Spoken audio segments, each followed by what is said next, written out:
today I want to talk about is what are the liabilities from a civil perspective, in other words, the claims that consumers have, and what role does recall play in this? So the Foodstuffs, Cosmetics and Disinfectants Act, unlike what most people might think, doesn't in fact provide for a recall procedure in South Africa.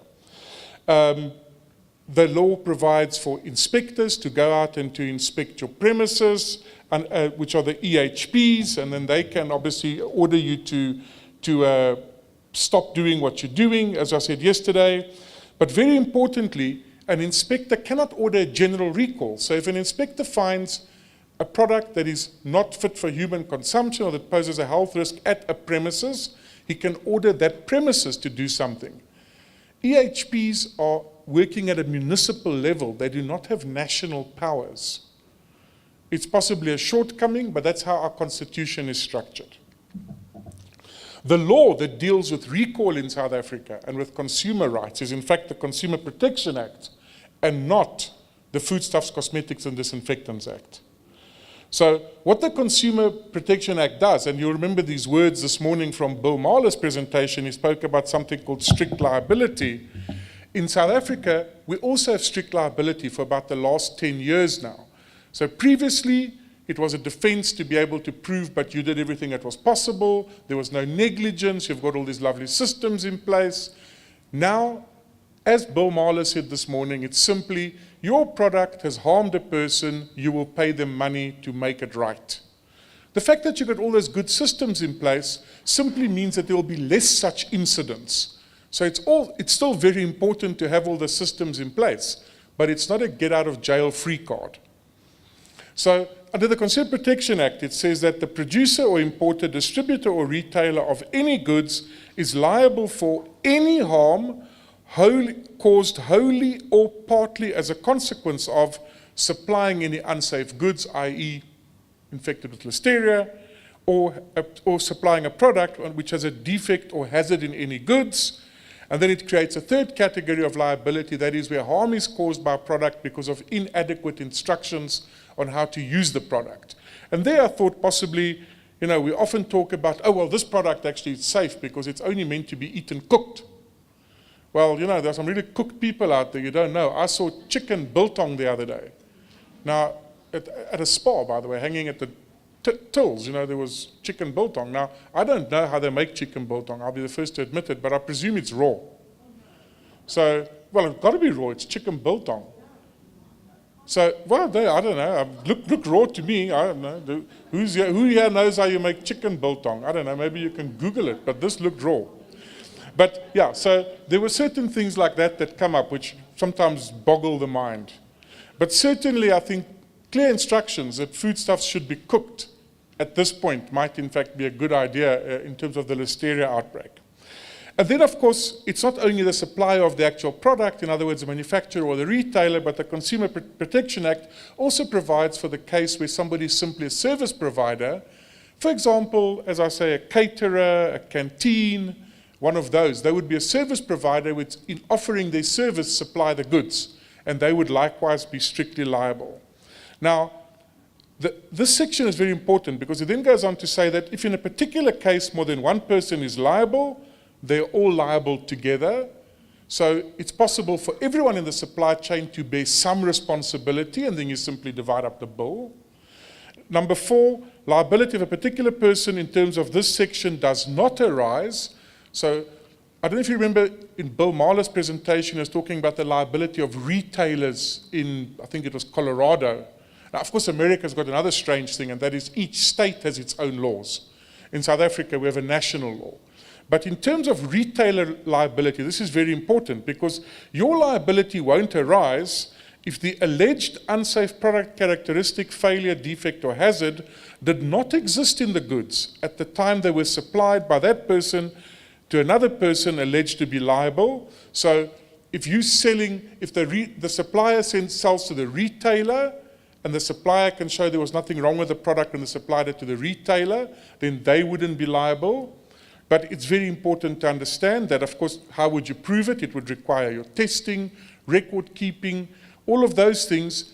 At a supplier level, and during the transportation thereof, right up to receipt thereof at the retailer. Because if you can't prove it, you can't rely on this defense.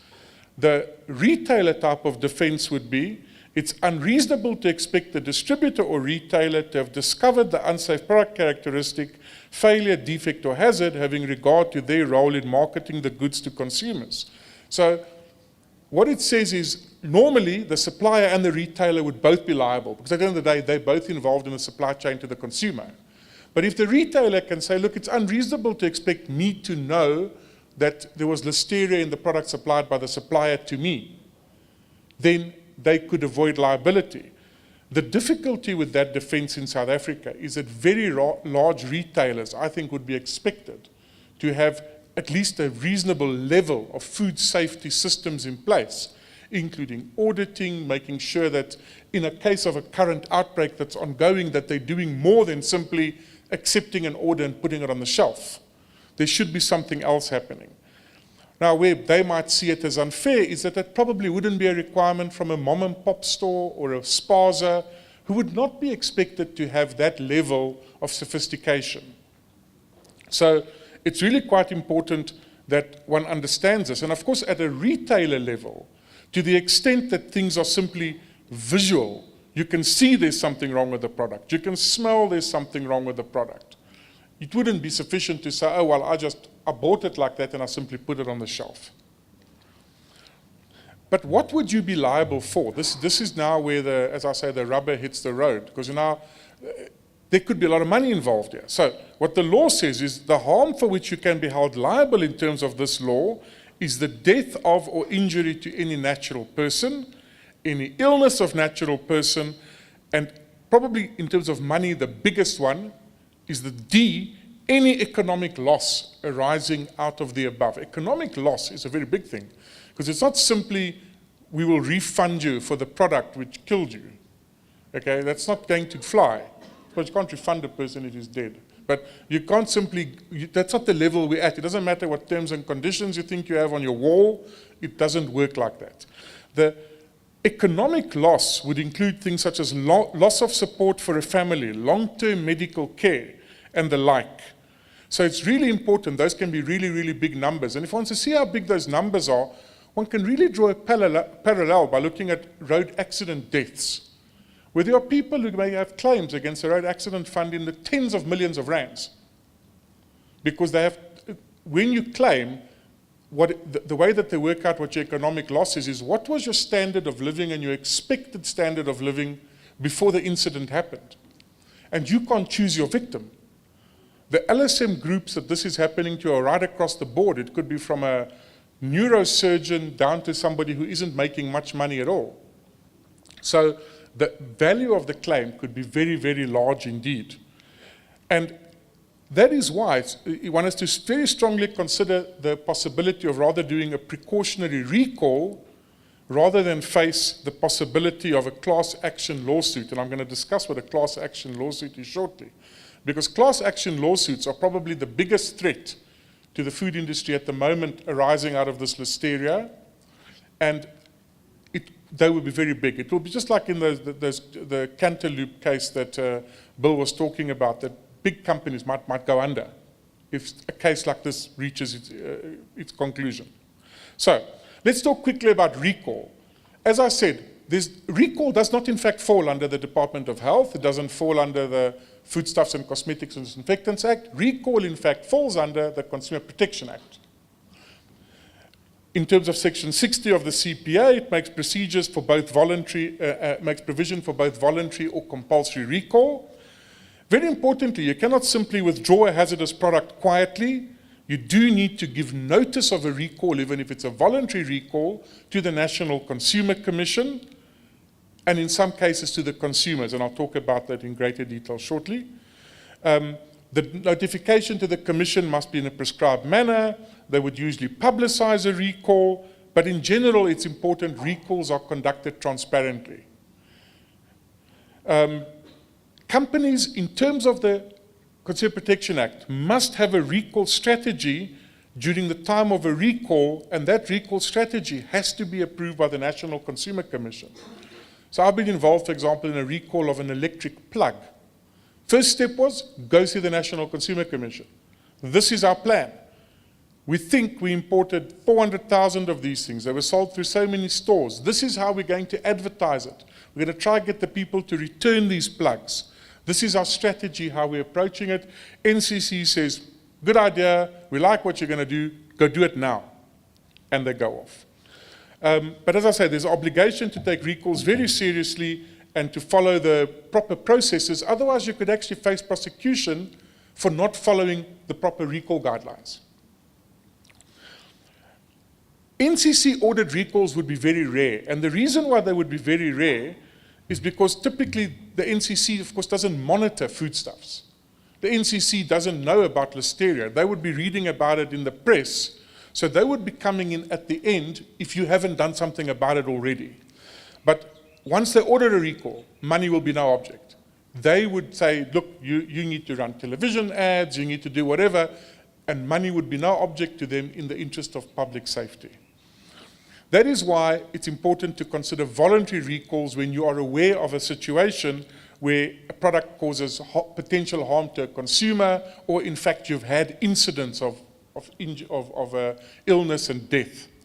So in terms of voluntary recalls, you want to prevent or limit harm to consumers quickly, reduce the number of claims, very importantly, limit the extent of prosecution by the National Consumer Commission, and eventually any fine imposed by the National Consumer Tribunal.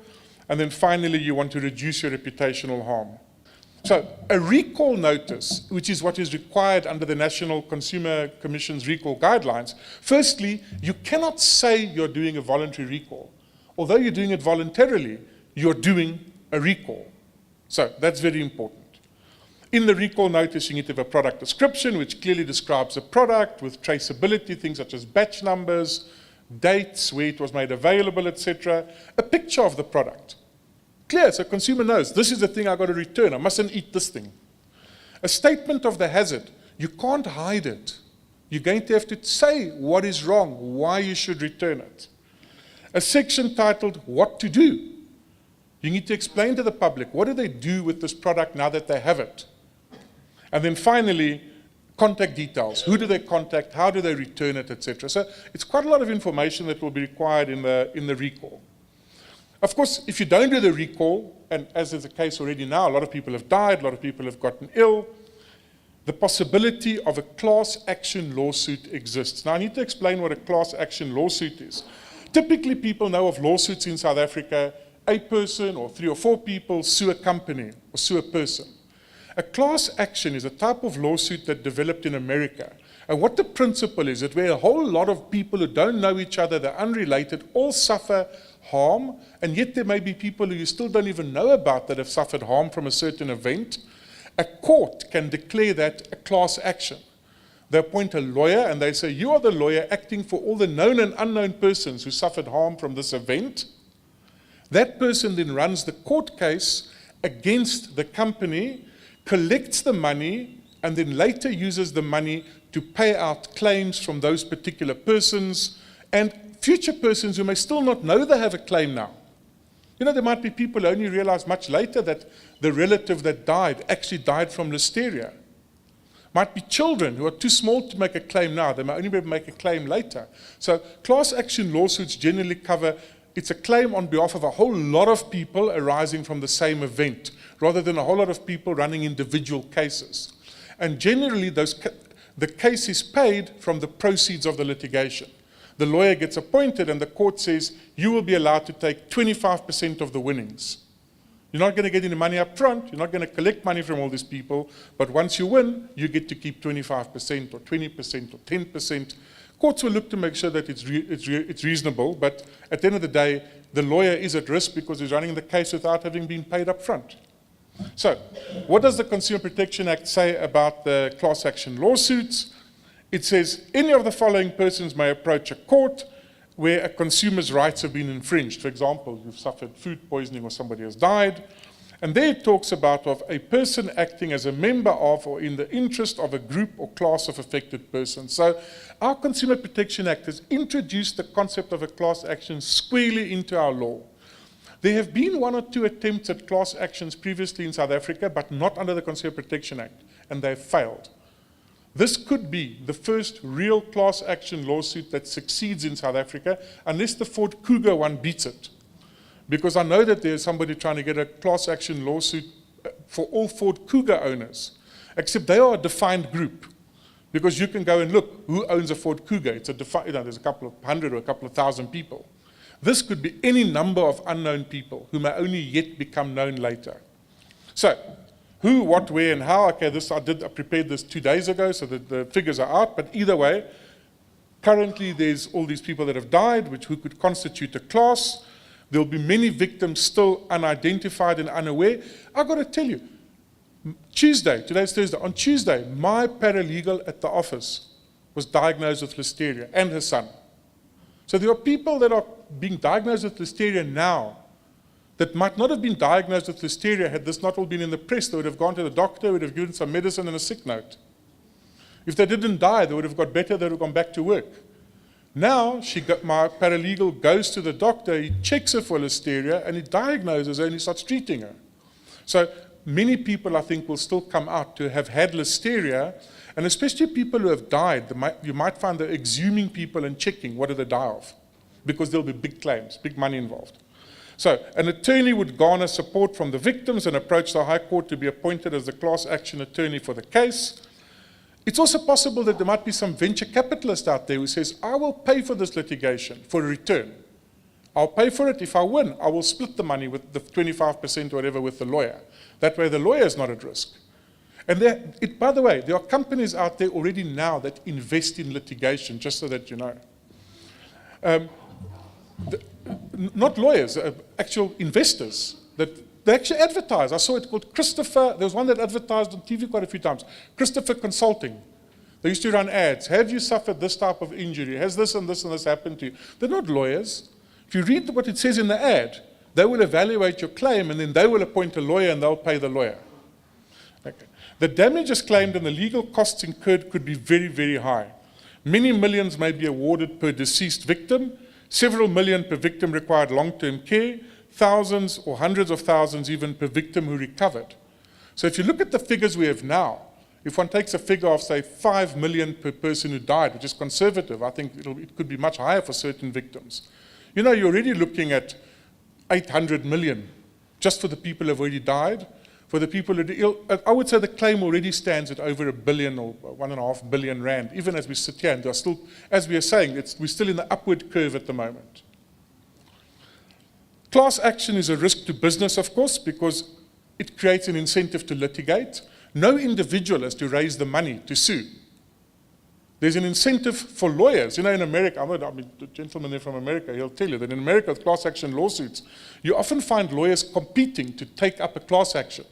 They will rush to their state court, because whoever gets certified first as the attorney running the class action in a big class action lawsuit is the guy who ends up with a private jet. So, you know, nodding, I mean, that's exactly what happens. So it becomes a real frenzy for suing companies. Contingency work for even the highest level of attorneys and advocates is available because of the value of such a claim. As I say, the damages awarded could be huge, even though there's no punitive damages.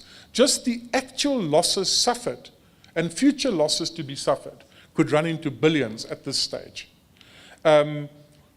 Insurance for this type of risk is vital, but I've got to tell you, this claim is becoming so big, I don't think anyone has a type of insurance that would save them. I honestly don't. I don't think you're going to get insurance in South Africa for several billion rands worth of product liability. I've yet to see such a policy. No, not that big. And I think it's the single biggest case of increased litigation in the USA over the last 40 years of class action lawsuits, because it drives. You see on television, you see all the time, you're sitting in a hotel room in America and you watch TV and lawyers' ads comes up. Did you use this and this product or this and this medicine? Did you know that you may be in for some sort of money? Just contact this and this law firm and we will run this. So I can see this happening in, sorry. Got it. I can see this happening in this particular case. But anyway, I don't want to scare you, but I honestly think that this would be, in the future, a class action lawsuit. And it may be too late, because unfortunately, even if you eventually figure out but the Listeria is in your factory, I don't think there's anything you can do about it now to limit your liability. The harm has already been caused, as sad as it sounds. So maybe it's a warning for those where it hasn't happened to them yet, to do what they can to make sure it doesn't happen to them. Of course, we don't know which of you, if any of you, are the cause, but that's an important note just to bear in mind. Thank you very much.